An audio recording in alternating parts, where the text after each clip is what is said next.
with my introductions, but All right. I'm sorry to be a couple minutes late. The first thing I want to tell you is I'm not a soil microbiologist. I'm self-trained as good and bad. I could be ignorant in something and not know it. I've seen people in revegetation do that. And the good news is I don't even know what the latest fad is, much less am I going to tell you about it. So it's going to be all nuts and bolts stuff. So it ended up, I had a limited topic. Robert asked me to expand a little. So we're going to talk about endomycorrhizae, and I'll show you what the word means. And the abbreviation we use sometimes is arbuscular mycorrhiza, and I also will show that to you. But we're starting with something different.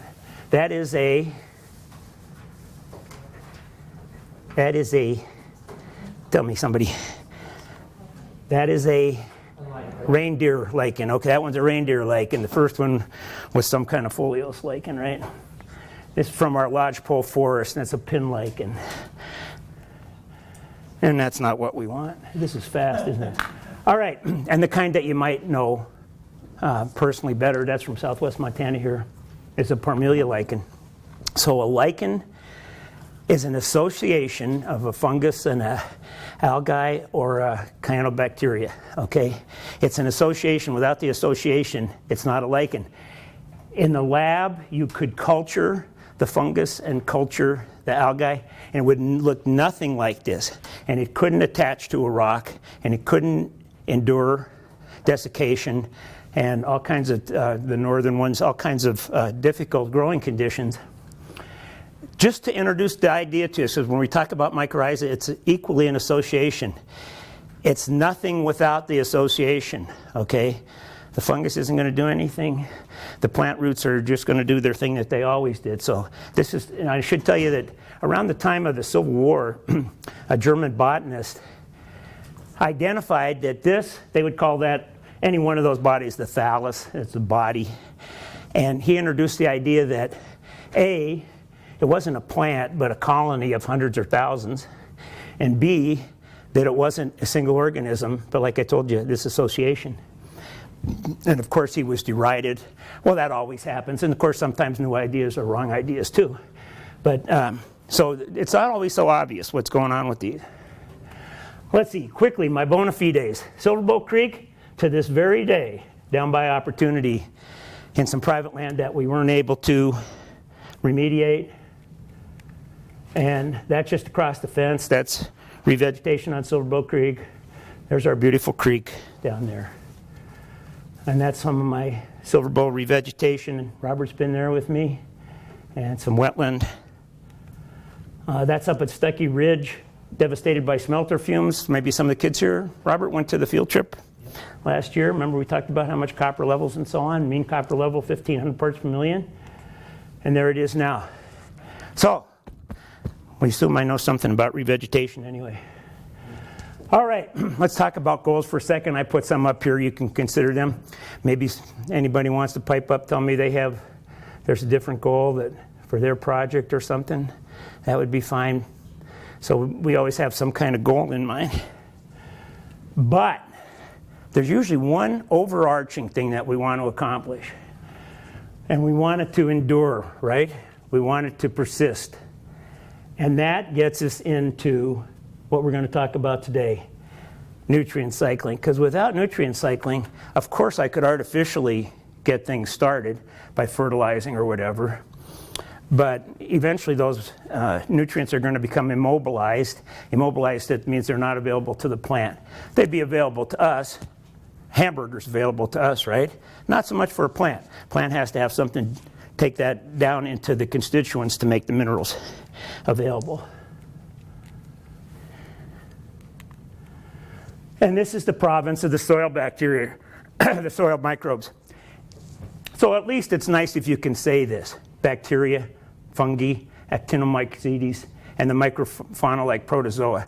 So if you talk to somebody that's telling you that they know about this, it's at least nice to have the great groups there. I'll let you just read this to yourself. This is from Ken Killam. And he wrote that book, Soil Ecology. so from his standpoint, from a microbiologist standpoint, the decomposers drive the system. But I think it's equally valid to say without primary productivity, there's nothing to decompose, right? So you see what I'm saying? This is a kind of a one pole. It's all about decomposition. And there's another pole that says without primary productivity, there's nothing to decompose. So what we're really saying is you need to produce primary productivity from the sun, and you need to decompose it so the minerals become reavailable. And I'm not getting into the atmospheric part.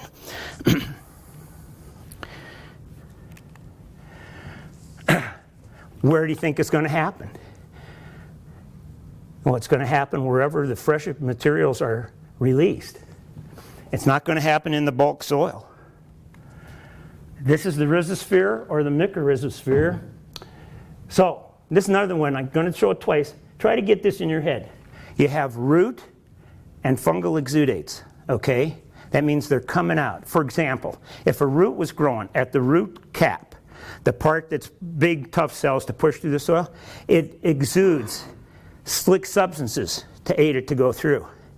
And the root hairs that are back behind that in the root of, in the zone of maturation, they exude slick substances to aid them and to give them more intimate contact, okay?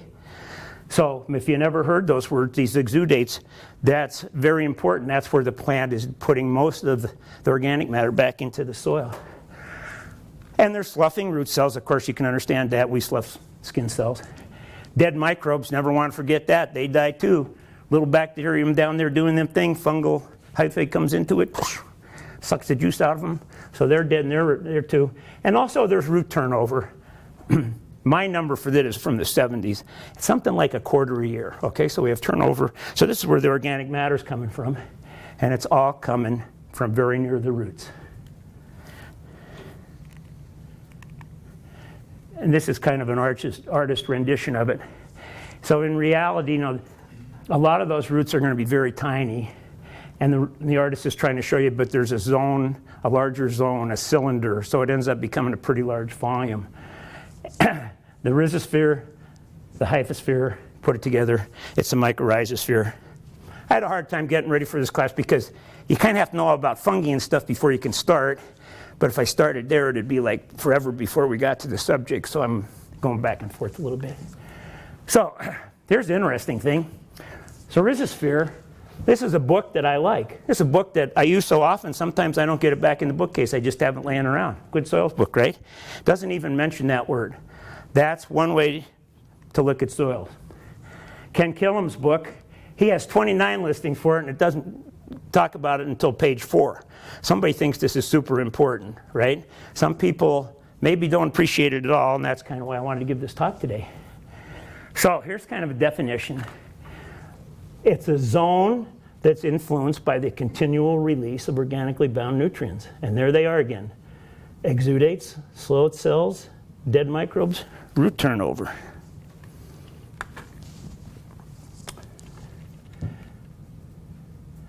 Now the next part of this is that while the plant is forming this association, the rest of the soil microfauna and flora are coming in because this is where everything's happening. If this is where the organic matter is being released, this is where everybody else wants to be. And among those microbes, there's a selection, and I think I'm pretty firm on saying there's a selection for ones that contribute to plant health. I'll get into that in a little bit because of some of the substances produced by fungi and actinomycetes. And that's what I was just saying. So most are going to be beneficial. And we can see this because plant diseases are pretty uncommon in natural systems, right? We don't talk about what's going on in the grasslands around Butte or anything with the problem. On the other hand, agricultural systems, disturbed systems that don't have the, and there's a new word for you, now we're going to say the fungal symbiont, that's going to be the partner, okay? The mycorrhiza is the association, it's the partnership. Plant root on the one side, the fungal symbiont, you could say the phytobiont was the other one. These are just words that you hear when you're talking about this. So fungi, you know, there's the anaerobic bacteria, There's the aerobic bacteria, there's the protist. In the protist, there's the animals, there's the plants, there's the fungi. Those are the three big groups. Okay, so fungi is a big group. And they have their own kingdom. They don't photosynthesize, so that means they're heterotrophic. They eat the hamburgers just like us. They're among the eukaryotes. I wouldn't worry about that too much. If they're saprophytic, then they're eating dead material. That's what we're mostly talking about today. If they're parasitic, then they're actually living off of a live host. So we're going to get to word, if you see any of these, now the way you really pronounce them, which we're not going to hold you to, and I don't do it either because no one, you would think it was all affected. It'd be Mick, Mikke, Miket, Miketo, Myco, Miko. You recognize so Miketo, that is the Greek word. And this mycorrhiza is just a made-up word. It's actually kind of fun because they just made it up out of two roots, and then as you'll see, sometimes they threw a little Latin in at the end, so it's just kind of funny. But I'm just telling you, whenever you see this, so if we talk about Bacteromacetes, I'll say for this, okay? Even though it's a bacteria, you heard that MYC in there, right? So it's filamentous, and it's like a fungi, okay?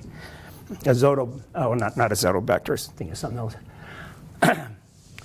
Well, there's an example there. I wanted to mention, a lot of times when you hear, let's say we have bacteria, fungi, and they'll mention the Actinomycetes right out separate, even though it is a bacteria. But when you think of tetracycline, streptomycin, MYC, reference to fungus, right? That's from the Actinomycetes. And the reason I'm bringing this up is I told you that I thought it was related, and I've read it, but I don't know how it's proven, to plant health. So there's one thing is you have antibiotics being produced by these microorganisms in the mycorrhizal sphere, okay? There's some other words. I know I don't want to get, it's not a class on fungi, but you have to know a filament is the thread-like body in the fungi, in the Actinomycetes and certain algae. And then you take them and a single tube, a single filament, also called a hypha, the plural is hyphae. And mycelium is when you get a whole pile of them. So now you have a mass of them. And a spore is a reproductive cell that can develop into an adult without fusion with another cell. So it's not like pollen. It's not one end that comes and combines. It's ready to reproduce when conditions are right. And the rhiza, they're Greek for roots. So you put it together. I'm going to only tell you one time how you pronounce that the right way, because the only reason I'm telling you is it drives me nuts when somebody comes and lectures on this and tells you how to pronounce it and it's wrong. Or like Montana Outdoor Magazine had an article on a plant and it said, here's the phonetic pronunciation. And it's just somebody's English. It's nothing. If you want to tell somebody how to pronounce it, you got to know how to pronounce it. Or else we can all just go our way, which I think is fine for this too. So, M is pretty easy. We got that. Y denotes Greek derivation. That means it's not in the Latin alphabet. Robert, give me a French U. Pronounce it. The French one? I think Anna should pronounce the French U. Whoever. Somebody give me a French U. Oh, come on. Do it. We're all looking. Well, which French U? Like, Oh, no, don't make it any harder on me. It's blue. There you go.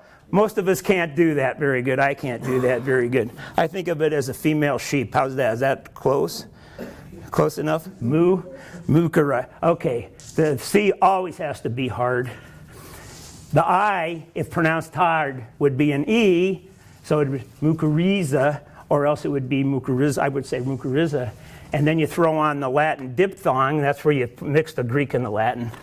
And now you got the I sound, which is rare in Latin, mycorrhizae. And I think you'll hardly ever communicate anybody. They're going to say something like mycorrhizae. Okay? So we'll go with that. But I just wanted to let you know, in case somebody tells you like they're a big expert on this, how you would really pronounce it. And it's dissociation. They're partners. They're symbionts. And we're also going to talk about this, endo. That's the in, ecto. We're not going to talk about ectomycorrhiza, but that would be the outer. And this refers to the fact that the hyphae penetrates not only into the root, it can, runner hyphae go and the spaces between the cells, but it actually can go, it does go right into the cell where metabolism takes place, mitochondria. And that's where the transfer takes place. Nutrients and water coming from the fungus, and photosynthate coming from the plant. That's where the energy exchange is. Now, I know it's a lot of words, but we're going to have some slides to show you in a minute. Inside the cell, these things in an individual cell that branch out, it's all about surface area. They're called arbuscles. And you stain them with tryptan blue, I think it is, and you can see them under the microscope. You have to clean the things before you do it. You used to use the word vesicles a lot. It's a little oil storage organ. They're not as common as they used to be, so anymore we say AM for mycorrhiza, arbuscular mycorrhiza. Now there's a look at spores. What did we say spores was? That can reproduce without fusion, right? So this is inside the root, and that's kind of like the outside view of what they look like. And this is, what's the word for that, Robert? Is that an electro something or other? But now you can actually see what's inside. Just those light words, just the, Okay. it's not an acid. And what's connecting them? Give me any of those words. I told you it sounded good. Filament, hyphae. Okay. All right. Yeah, something's connecting them. So we know they're hooked to something else too. There's those black things. Those are the vesicles. All right, that we don't use for the terminology. And those are energy storage. I got a quick story for this. I hope I don't take too long. Quick anecdote for this. So, I know a bunch of soil scientists. I've worked with a bunch in my life. Most of them not too good. A couple good ones. This one's like one of the very best. What I like as a soil scientist, I want a guy that's looked in 1,000 holes and knows what he sees. Right? All right. I don't know how many of you could do that. I can't. So his dog gets run over by a car. And they go to the vet, and the vet has the x-ray up there on the light, and he's saying, and you can see this, and you can see this. And my buddy, the soil scientist, says, it helps if you know what you're looking at, though. Are you with me? All right. It helps if you know what you're looking at. I know that's not obvious. I wouldn't look under a slide and know what it was, but this is why we go to experts for this. This one, though, I think is pretty clear. So now we're down to an arbuscle within a single cell. You see there's a lot of surface area, and that's even a bigger blow-up of the same thing. So this is where the energy and the nutrient exchange is taking place. Is everybody with me so far? Fungi is bringing in nutrients and water all the way into the cell where metabolism takes place. Is an exchange, and the plant is getting the benefit of the nutrients. And photosynthate is going the other way, going back out into the fungus. So everybody is getting advantage from this. Extra radical, that's a word my guy uses, but we're talking about these guys here. So they're pretty small. This is the root, okay? Pretty small. So if anybody tells you that they say, oh, look at this plant, look at the mycorrhiza or something, you know. Oops, I think we missed one there. And we're going to talk just a little bit about structure. So this is a stable aggregate hooked together with these different hyphae here. So structure is going to be one of the advantages we talk about. And I like this slide. You like that one, Robert? Don't you think that's good everything slide? So here's the root. Filaments are hyphae, and there's some spores out there. So now we got an idea when we're talking about this what they really look like. How did it come about? Oh, I thought this was interesting. So it took place a while ago, so nobody watched it. But about the time that fish appeared, and aquatic plants began to move onto land, and these plants had what? Roots or not roots? If they had any roots, they were strictly for anchoring, right? In the water, in the ocean. Most of the plants are floating. But if they have roots, like the seaweeds and that, they're just being anchored. They're not getting nutrients out of it. And this is, but I like this story. So a primitive fungus attacked a rootless plant. Instead of killing it, the fungi started providing the plant with nutrients. You got to remember, this isn't our earth. This is devastation land, dirt. This is a pretty rough place to colonize while getting the carbohydrates in exchange. So each got an advantage, and I've been trying to explain this to you. They've had eons to hone the relationship. It's one type of mutualism. And I like this too. Only 100 million years later, productivity and diversity on land exceeded that of the sea. That's pretty neat, huh? That's a pretty fast development, really. On a biomass basis, fungi dominate the microflora of many soils. Now, and I added that, what may not be obvious. It may not be obvious because the way I sample soils, and I'm just a guy, you're probably going to sample just like me, you're going to pick a spot between plants because it's clean and you can put your stuff down. The last thing you're going to do is go up to the crown, like to a crown of a bush, and say, no, let's sample right, let's hack it to bits and get in there and dig up a bunch of roots. It's just, if you're not thinking about it, this is how you're going to sample. You're going to say, oh, there's a nice open spot. And what are you going to sample? The bulk soil, right? You're not going to have a lot of roots. You kind of almost picked it so it wouldn't have a lot of roots. So I've done this, and I've got results and say, boy, there's not much fungi in the soil, And then you have somebody look at the roots and he says, oh no, you got a lot of fungi here. Okay, this is why. So if I was sampling now, I would get just next to a plant. I wouldn't take the crown out, and I'd go right down through roots and all to get a more representative sample. I'm talking about in a semi-arid area. If we went up to 7,000 feet at Feely Hill, you'd have a mollisol, there'd be all kinds of organic matter, many, many forbs, and you could probably sample anywhere because it's packed with roots. But I'm talking about our places where it's more dry. Meanwhile, plants evolved their own root system. Although the relationship exists as it does today, and it can be obligate, that means the plant can't survive without it. So I hear numbers 80%, 90% of plants have mycorrhizae.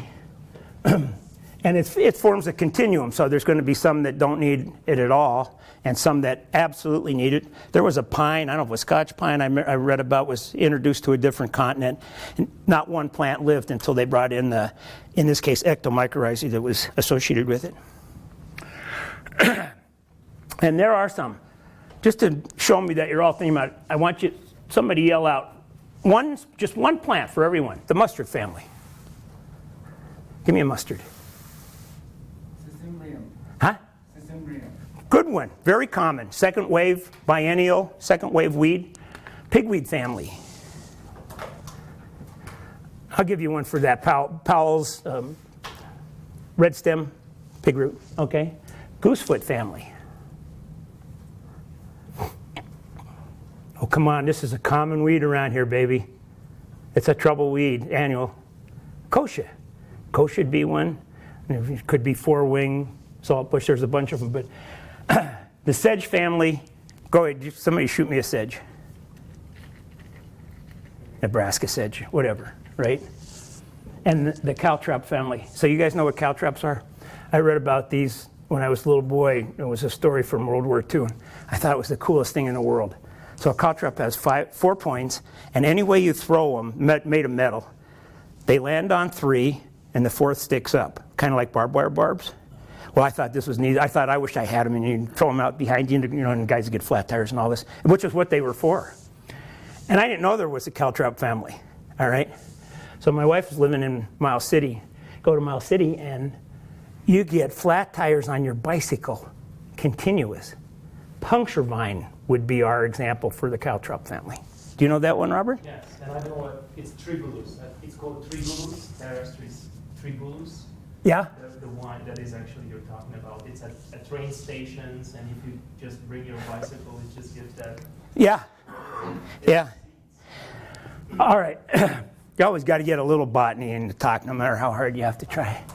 So, rooting characteristics. That's what we're talking about. It's a basis for a fundamental division in flowering plants. Fundamental division, so you have order, class. No, what is it? Division, class, order. Division, class, order. So this is way up there. This is class. We're talking about classes. And then family, genus, species. Then this is the monocots and dicots. So it's named for the dicot is cotyledon, and that's the seed leaves and there's one or two. But the reason I'm bringing this up is to get back to the roots. But it's a big deal in plants. So there's cheatgrass, so that's going to be a monocot, okay, a single leaf seed.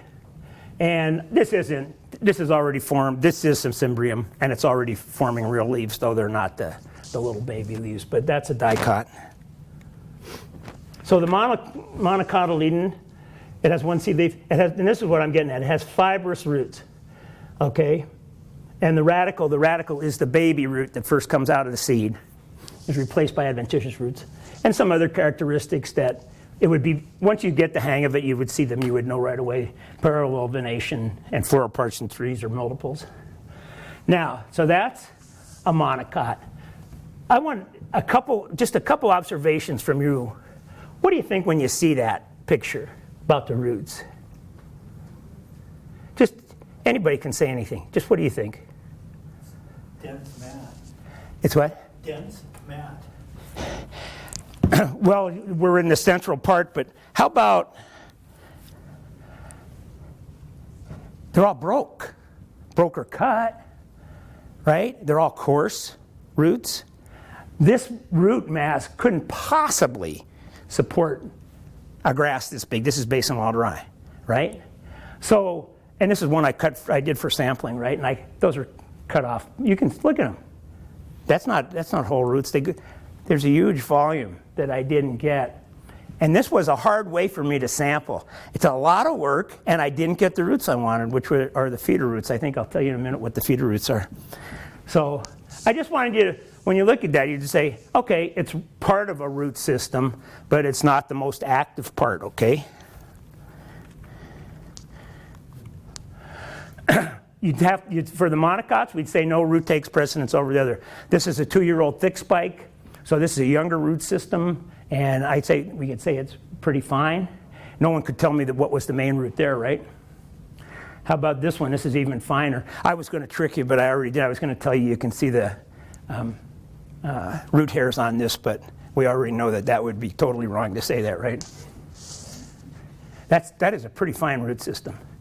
My point with this is I don't think that a plant like that needs mycorrhiza as much as a lot of other plants would. And that's what I was getting at with this continuum. There's going to be plants that really need them and plants that don't need them so much. That has a lot of contact as it is. And this is a rhizome. So a rhizome, I only put in there so that you know what it is. It's a stem. It has nodes and internodes. It can send up a new shoot at the node. And it's in a pile of roots. So it's a very different thing. I had someone used rhizomes in every other paragraph that they wrote. And then they said, the rhizomes of Baltic rush are like 2 or 3 meters deep. And I was like, oh, you know nothing of plants, you don't know what a rhizome is, and you don't have a plant collection because you know they're 3 inches deep. And so you never know, and this is why I told you at the beginning I'm not a soil microbiologist. I might say something equally stupid that I don't understand about this. But I just wanted you to know that what a rhizome is. And that's, of course, an organ for vegetative reproduction. That's the alternative to seed. A dicot has 2 seed leaves, and it's a taproot or horizontal. Okay? So that's a monocot or dicot. It's a... Give me a growth form for it, like an annual, biennial, perennial. You might not know it yet, but when you see that, that's an annual root. If it was a biennial, it probably wouldn't have a shoot that first year. It would probably just have basal leaves. And that's south thistle. There's some back there. And it's Sonchus asper. That would be the annual one. So that's like a perfect example, okay? That's Phacelia hastata. Now we're seeing the development of the lateral root system. So we can still say we know what the primary root is, right? But now there's a lot more roots branching off. Nothing like a grass root, though. There's a kochia, 3 weeks old. We see that the root system is considerably bigger than the part that's above ground. And there's a kochia, very nicely developed. But I think... I can't see it from close here, but I think somewhere down here you can still see where the main root is coming down. Now this one, that's a great example. I pulled this up through the cracks in the sidewalk so it lost all its lateral roots. So that shows you the taproot, in perfection. 22 inches and the foliage is about a foot. And just to show you that all these things are exaggerated for the purposes of illustration, and that's a dicot there, and it would be really hard to pick out the main root there. But I'm just pointing out there's going to be plants that really need them. So we've got to the point, I hope we got the model. This is the model. The young roots of the plants recruit the fungus, okay? That confers advantages on both of them. It expands the effective root volume, and now from the bulk soil, other soil microbes, bacteria, pure fungi, actinomycetes move in the actions in the mycorrhizosphere. Okay, that's what it took all that time. Now, what are some advantages? Well, a lot of them come straight from the expanded root system. I don't think we have to, but that's a big deal, and especially for mobile nutrients. It's always phosphorus is the main one you think of. That's stressing that same thing. Water uptake the same. Now, we get to plant diversity. Without them, non-mycorrhizal plants are selected for, right? And the non-mycorrhizal plants are going to be the revegetation all-stars, going to be the all-stars. Going to be the ones that work here and there in eastern Montana and here. They work in Oregon. They work on mines. They work on road cuts, and you don't have to have mycorrhiza for them, right? And the microtropic species, I know Robert here would love to grow Lupinus sericius or argentius in revegetation. You might want to think that might be one of the problems, because we all know it's a hard one to grow in revegetation. Salinity tolerance, you can read that. But I got to tell you, sometimes I think there's an exaggeration. And so I was skeptical of this. I didn't think that was true. So I sampled some soil, and it was salty enough. There was salt on the plant. There was visible salt on the soil. And here's the, whoops, I thought I had my clear. And there's the quote, fine roots, obvious external. So in other words, yeah, I guess I have to believe it now because I sampled it myself. Soil aggregation, mainly through the exudates that they have. Some of them works as glues or cement. Glomalin is one. Just so you know, if you buy an inoculant, it's probably going to be Glomus intraradices. That's where the word glomalin is coming from in there. So we know this, and it enables microtrophs. So I'm going to get to, I think I missed one, but okay, if I didn't. How I got interested in what the research part of this, which I've only have 10 minutes left to get over for you, is that I found in some, how old was this soil here, 11 years or something? 15-year-old soil. I said, okay, well that had a lot of mycorrhiza in it, including Glomus intraradices. And in Silverbell Creek, after 9 years, I found it. So the question is, how long does it take to get that? Anybody want to guess? We know it's less than 9 or 15. 1 season. What was the first number somebody said? 5? So, that big grass I told you that I chopped up, that was basin rod. I used the same species everywhere. I can't spend any more time. I have to be careful because you can your reaction is going to be just like mine. You dig up the plant and you whack it on your knee a couple times to get dirt off it so you can cut the roots, right? Okay, there goes these delicate fungi. There goes the root hairs. Okay, the lab would rather have some dirt. They'll wash it for you than to have you send something and it's going to skew our results and make it look like it doesn't have it, right? So I send them this guy, and they do their thing. It's a microscope, but it's only like 40x. So feeder roots, I mentioned earlier, these are going to be at very near the tip of actively growing. The root hairs are we're talking millimeters, just a little ways back. This is where everything's going on. The older roots, like I showed you in that first picture, they're less active. And this is how he identifies them. I'm only going to take one second to understand. Everybody should know the levels of measurement. Everybody know the level of measurements. So what are they? Give me the most basic, the most simple measurement. Most simple measurement would be, it's just a name, color. eye color, hair color, right? That's nominal, all right? The next level, in other words, we're moving towards quantitative, next level is rank. Robert's taller than me. We don't know how tall Robert is. We don't know how tall I am, but we know he's taller than me. On the other hand, if we took everybody in the room and put them against the wall in a random order, and two people, somebody with similar height to me at the other end, you might not. So just point out, it's not quite as simple as it looks at first. The next one is interval. So now we have a scale with equal units, and the final one is ratio, where you have a true zero. Okay? So this is rank. Now, I could have paid them to quantify it by putting the roots on a grid and looking at the intersection of the grid and saying, it's colonized, it's not colonized, it's colonized, okay? Or you can just say, no, this is good enough for me. I'll just go with ranks. So there's 4 ranks. It's nothing, few, moderate, or many. And here's the results. So I have down here, from 0 to 15, I don't have every year represented. Sometimes I have 3 2s, 2 or 1. I had to put something in here, it wouldn't even appear. Those are zeros. And then at year 3, I have a 2 and a 3. In year 4, I got a 1, a 2, and a 3. And then somewhere in there, you know, one little aberration. So we see that that's, we're going to get good colonization after a certain number of years without inoculating. So what does it mean? Well, I mean that a microtroph, that's, remember, a plant that needs mycorrhiza, could come in after a couple years. But the initial selection, hey, the initial selection in revegetation is everything, baby. No year is normal. You know, they're all a little too dry and a little too wet and whatever they are, they're all different. But that's very important. That's the selection. That's how it's going to order that plant community.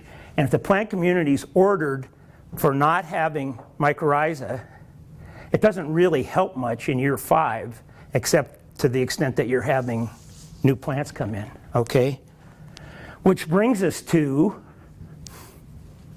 inoculation. With what? Well, this is a fertile field, I think like skin cream or something. It's really hard to prove if something works. It would really hard to say that, hey, you're all gullible. I could snow you right now. I could tell you I have stuff called soil conditioner that I'm making in my garage and show you some pictures, and you're going to be like, well, we got to have that in our next. You see fads like this in revegetation all the time. Okay? So, at Basin Creek has a thing called a soil imprinter. It's like a big sheepfoot roller, and it drops some pellets of mycorrhiza in each one. They're supposed to drop 5 pellets. Give credit to October Moynihan. And in the lab, she applied 5 pellets. That's what they said. But this is just to a container, little pot, and 150 pellets. Now, I knew these people, and I talked to them, and I said, do you know that it works? What do you think they said? How do you know it works? I said, how do you know it works? Do you measure it? And they said, we don't have to because we know it works. All right, I didn't buy that, right? So this is how it goes. Here's what she got. 30 days colonization, got nothing. So she had to continue to experiment for another 15 days. 5 pellets gave 2% colonization, and 150% gave a little more. She was actually doing that thing I told you with the intersection on the grid. That's how she got those numbers. So moving to Butte, maybe some of you guys been there and know this, the Chief Joseph, the Moose, you know those, Robert, those sites? Okay, and we did some revegetation there. And also sampled 4 products. The first thing she found out was supposed to use a 10-to-1 dilution, 100-to-1 dilution, and she had to go to 10-to-1. It was right off the bat. Nothing was getting inoculated from this, right? And still, 2 products failed utterly. The other 2, I don't remember the results anymore, but I got it. Ted St. John, he's an expert. He's really, really a good guy. I don't know if he's still alive anymore. But I meant to give you something to look at. I'm going to pass out some stuff that it's kind of ads you see for selling stuff. I'm not saying it's baloney. I'm just saying there's a pamphlet in there that's really good too. So anyway, Ted St. John, he invented one of the first products called EndoNet. That's a nice name, huh? And EndoNet was one of the products we tested here. But he had sold it to someone else in the meantime. And so I was talking to Ted. So I used to be into this. I used to talk to a lot of people about this stuff. And he's, you know, how did it do? And I said, well, it's one of the products that we did get some colonization. And to my amazement, he says, oh man, I am really glad to hear that, because he says, they really screwed with what I was doing and make more money. And so he was really relieved to hear that it wasn't a total zero. So mycorrhiza, how abundant are they? You guys know the East Ridge. You know Modest Canyon. Do you guys ever go there for some reason? There's a trail up there now. Everything in Butte was contaminated when they did the old open air smelting, when they just heaped up the logs and put the ore on top, so everything's polluted. That's why all the aspen are on the East Ridge, because the SO2 killed the conifers. The aspen are deciduous. Okay, so blue bunch wheatgrass had 48%, and rough fescue, less common grass, 77%. So we have to say that, looking at the native system here, even an impaired native system, there's a fair amount of colonization. So my recommendation, if you're not really into it, you don't know the people, you don't know who to talk to, I would say it's better to spend some money testing a commercial inoculum. Inoculum singular. The funny thing about Word, you guys all use Word on your computer. Every time you type in inoculum, it's going to add an S to it. Just like if you put in tridentate, it's going to make it tridentate. Very funny, because inocula would be the plural, for those who care about that kind of stuff, right? So I think you'd be well off. 2 reasons. One is to find out if your product's any good at all. The second one is going to be, how much of this stuff do we want to apply? So there's my little anecdote on that. I asked one guy that was a salesman for one of these companies how much to apply, and he says, how much money you got? How's that work for you?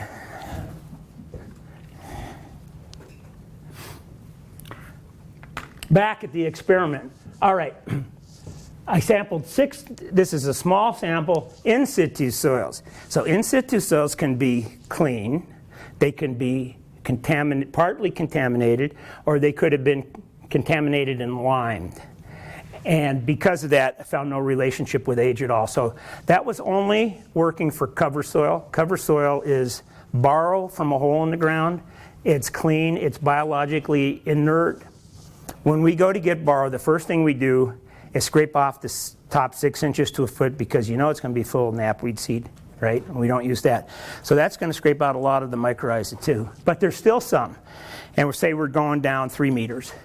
Still, the soil from the top is going to fall, and there's going to be a degree of mycorrhiza. Small and spotty, but it's going to be some. So there's some, when I showed you the graph with the 15 years, that's where it's probably coming from and reproducing. But when I looked at these in situ soils that clean, contaminated, could be impaired, there's no relationship. And also at Stucky Ridge, now this place is bad. It's acidic, 1,500 parts per million of copper. And the soils, the roots that I did there, of 6 roots, 4 were zeros. And I said 2 were zeros, and 2 were 1s, sorry, got to fix that slide there. 2 were 1s, so very low. So when we're looking at impaired soils like that, this is a real issue, I think, for us. And this is Stucky Ridge. I think it looks pretty wonderful. It was a picture I showed you at the beginning of contamination, one of the ones I showed you with contamination. So that's one of my projects. And there's not much mycorrhiza, even though that's all in situ soil, and it all was vegetated at one time. So it's not from deep hole in the ground. It had presumably mycorrhiza all over the place. And you can see there's little pockets of vegetation that persisted. So for me, this is the main issue, because I've seen a lot of revegetation in our northern climates, semi-arid, after about a decade, that get into this downward spiral where the plants become wildly spaced. What I think is, and there's not enough nutrients for more plants, so primary productivity is low. And there's not enough being provided to the soil microbes, so the soil food web is low. And so there's not many minerals for the plants, so they're low. And it goes around and around, and it's kind of spiraling down. So I'm going to hopefully do a little more research up there and see, but what would you think? Do you think a mycorrhizal inoculant was going to work there? You have to say, why isn't there any? Or you could say it could have been the acid. I didn't tell you that the soil pH was in the 4s too, as well as the 1,500 part per million. But it's certainly an issue whether we have nutrient cycling to sustain that. Well, I hope I didn't give you too much stuff, or that you understood it. Does anybody want to give me any advice? Was that too much, or whatever anything you want to tell me? It's good. You got something out of it? Cool. So what do you think, I actually understood now you kind of are skeptical with the commercial. You're skeptical of commercial? You are skeptical. With I think I'm not. I think you have to know. Yeah, That's right. And in that sense, I am skeptical. You need to test them before you use them. And if we know that something is working, we actually, we put mainly containerized plants out. But maybe this year we just switched to another inoculant because, I don't know, maybe the other wasn't available. And we knew that it was working the year before, earlier. We saw colonization, the little nets of fungi on our containerized plants. But yeah, this is a good thing. So you definitely think we should, before we use them in a big amount, test it? But I think that's right. But I have to point out the other alternative. You're doing small scale. Why not get some native soil? Yeah, that's the other. Because I just showed you that up on the East Ridge we had these good numbers. The reason I can't use that, okay, even if you could spread it 2 to 1. So in other words, my bar area is 10 areas and I can cover 10 acres, but then I got the 10 acres that I first did, so now we're back to 0. And you have to create this isn't going to work. We want to disturb the minimal acreage and go deep. If there's any engineers, we want to minimize that footprint for a whole bunch of reasons. So that's why we go for a commercial. I'll tell you what the thing is, for this kind, it's easier to do it with the ectos on the woody plants. Definitely easier to do them before you outplant them. But it's hard to grow the AM type. And so, and grinding hurts them. And you're going to end up with something that has a whole bunch of organic matter. It's something that they grew in. And if you look in that book, there's a little book that I handed out that says, How to Become an Expert in Mycorrhiza. It's actually good. It really is. It was one of Ted St. John's. Tremendous for just, really wonderful. And he has a couple of funny remarks too.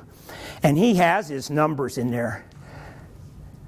60 million for inoculum, and like 6 million in really good soil. So you can have at least 10 times more in a good inoculum. And then it goes on down to degraded soil and stuff like that. And that's what makes it work. You have to get really high. The other thing is roots, hypha, work good. Spores, not as good. Spores work slower, takes more. So if your inoculation is mainly with spores, that's going to be slower. What you really have to do, it should be there shallow. What you want is those feeder roots to contact those inoculants as fast as they can when they're just starting to grow. That's how you get the net. And the net, and I didn't tell you this, the net actually, the number of fungi is few. The number of vascular plants is many. In lichens, it's backwards, okay? And in lichens, the algae is few and the fungus is many. No, in this one, the fungi is few and they're broadly adapted. So they actually connect different species too. And so you end up with kind of a superorganism thing where above ground you say, oh, this is this plant and this is this plant. But really, underneath, they can all be sharing, right? So you could have a warm season plant in August sharing photosynthate with a cool season plant that was producing more in June and stuff like that. So it's kind of complicated, but it's really cool. And these advantages, I think, are real. And I'll just tell you, I was a great advocate for compost. And this comes from being self-trained and stuff. And I didn't understand the thing I tried to show you. It's in the mycorrhizosphere. And put an amendment into the bulk soil, really, it's not being replenished. So they eat what they can eat and they die. If they didn't die in storage, that can happen too, right? So I've done my work and I couldn't find a vascular plant benefit and I couldn't find a soil microbiology benefit from compost, right? We've spent $2 million. And I think this is the best thing you can do if you can make it work. And if you need to, if you're working with a mildly disturbed site that already has mycorrhiza from something that grew there, good, great, better, you know. But if you have to, you might have to inoculate. Just reflecting on that, interestingly, we had an experiment with just potting soil that we sterilized.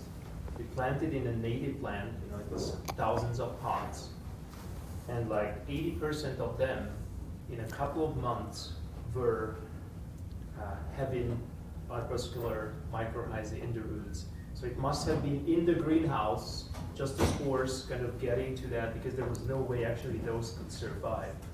So this way I really understand your kind of thinking too, and it's really a good thing to just... Well, it's one of the things I think you can do to actually benefit, especially if you are looking for diversity. If you're really trying to get beyond, you know, not to make fun of Arco, the 5 wheatgrasses. I've seen the 5 wheatgrasses, okay? You know, you look at my pictures on Silverboat Creek, we have real diversity on there, just in growth forms, not just species, but different growth forms and stuff. And I think if you really, you know, I would be looking at that if you want to do lupin. Because you have to look at the hard ones and say, what is the problem? You know, in nature, God knows there's lots of lupin in the hills around Butte, you know. All right, cool. Any questions? Or if you want to ask me later, that's fine. Are there any questions for me? So I was bugging Robert yesterday about putting livestock on to feed on the grass. And what I've heard is that if the livestock eat on the grass, the roots will die back some, and that gives a chance for mycorrhizae to kind of take over a bit, and then you have the roots come back as the plant comes back. Have you heard of any of that sort of? Doesn't sound too hot to me. What? I don't believe it. You don't believe it? No, I've worked on lots of grazed and overgrazed. Grazing has mostly negative. What was that old thing they used to say? If you clip the root, if you clip the shoot, you kill the root. Okay, that's grazing in a nutshell. That's another way of selecting plants, and you select against the palatable plants there. The compaction alone usually has negative consequences for the soil microflora because the aeration is reduced. So this grazing that I was reading about was it's from a permaculture book, and you graze when it's at the very peak of Oh yeah. You move the animals on. Right, a savory system or something. Yes. You're using something where it's high intensity, short duration grazing and stuff. Yeah, I wouldn't know if it was. It's going to have an impact, so I don't know what it'd be on mycorrhiza though. That'd be over my head. I told you I'm not a real soil microbiologist. I just know some of this stuff. All right, guys. Anything else? Go ahead. Quick one, and I kind of listen to an assumption as well. So a lot of these commercial grade or like the little pamphlets you showed, they're made in a factory, say in Oregon, right? And I'm assuming that there's multiple species and that there's probably native and regional species of mycorrhiza. So is it kind of a crazy idea that we're taking 1 or 2 maybe species that work well at commercial level? Okay, so what he's really asking is about is the diversity too limited in the commercial? Is that what we're talking about, commercial? Or? Yeah. Right. Okay, so actually the soil characteristics have more selection than the species. Okay, so the soil it's going to be pH is one of the big ones. I just read something where you used one kind for pH less than 7, and one was for acid and one for was okay. And they also the prevalence of the different fungi can change through the year, so the different time, but there's only, like, I'm going to say it's less, it might even be way less, there's only like 100 total fungi. Okay, so it's not a vast array. So they're generalist. Obviously, if you got something from where the mycorrhizae are really important is down in the tropical areas where the soils are positively charged, okay? Instead of negative, the micelles, like here. And so everything's harder to get. And so mycorrhizae are really important. I'm sure if you brought them up here, they'd fall right on their face. It's a totally different climate. But I think this glomus and radices and another glomus, they're big. I mean, you're going to see them all the time. They work on different plants. Everybody would say more diverse is better. They would. But well adapted is even more important than more diverse. So you want the most, and that's why this glomus kind of came to the head. The 2 glomuses, at least that I saw there. So I wouldn't worry about it in that regard as much. But if you find one that's working in a more acidic soil, then you know you're going to want to stay with that one. You know. So, hey, thank you for listening. I appreciate it. I got to tell you, I love doing this because it helps me organize my own thinking. And I look back into my old papers, and I realize, like everything else in revegetation, I knew 10 times more about this than I know anymore. I forgot. Could I ask one last thing? This will only take a second. Can you read with those glasses? I don't have. Would anybody, Robert, would you read this out loud for me? I'm the worst reader in English. You're who wants to? Do you want to read this? Who wants to read it? Joe, you want to read it? Yeah, Joe is. Okay, this is a guy that My reading glasses. this is a guy that it's a RTI. I'm sure you ought to know that RTI. You know, and they make fertilizer tabs and this and that, and they make inoculum too. And we were talking about how I was so disappointed in compost. Go ahead, Joe. As we were discussing yesterday, compost doesn't work in restoration projects out west like it works in someone's vegetable garden back in New England. Most microbes, including bacteria and fungi, require a carbon source to live.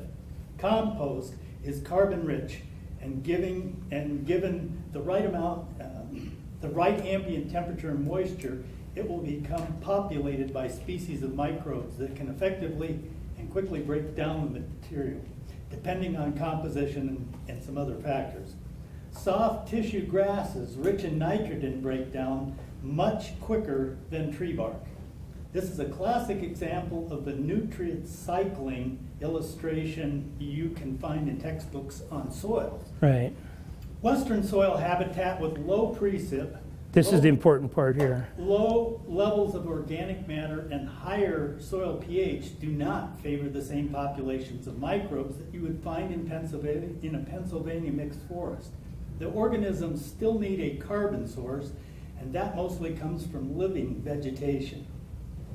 The plant growth promoting bacteria are therefore dependent upon either a close relationship with the plant roots or with mycorrhizal network.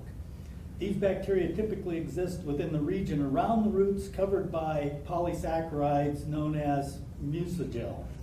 They're also present along strands of mycorrhizal hyphae, which also exude another polysaccharide known as glomalin. There it is from glomus.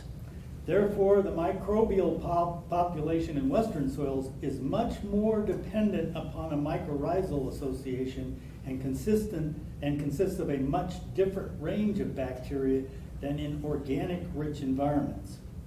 So when compost is applied, the organisms that eat grass, roots, and leaves will thrive until the material is gone.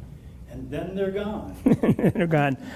So I thought that was very good. He's one of the guys that helped me understand this. Thank you, Joe. So you might get great results for 5 years with compost, and then you're just going to... Or even less. But then it's going to start to fade. And he didn't mention, and then it's really a nitrogen sink. So when there's a nitrogen sink, I'm going to guarantee you the microbes win and the vascular plants don't. So if there's mineralized N, it's going to, and then there's unlimited carbon, difficult to unlock perhaps. So it goes the other way. So I had somebody told me, this is a classic example. Somebody says they're posing as a soil scientist, and he said, why would you fertilize when you can add compost and like fertilize forever or something? I said, dude, it's the anti-fertilization. It's negative fertilization. It's reverse fertilization. Once you get an initial, there has to be some mineralized stuff, almost has to be when you put it in, and that's your immediate reaction. And then it starts going the other way, and it's tying up. Where we had compost piles down here, we have half the plants. If it was that great, we'd have twice the plants. I mean, there it is. The plants are this far apart, baby. That's our type of compost. Our compost is made of lawn waste, manure, and tree something, wood. That's a wood type compost. If you had a different type base, it might not act that way too. Well, that's wonderful to see you guys are interested with this. If anybody wants to still talk to me after everybody leaves, that's fine too.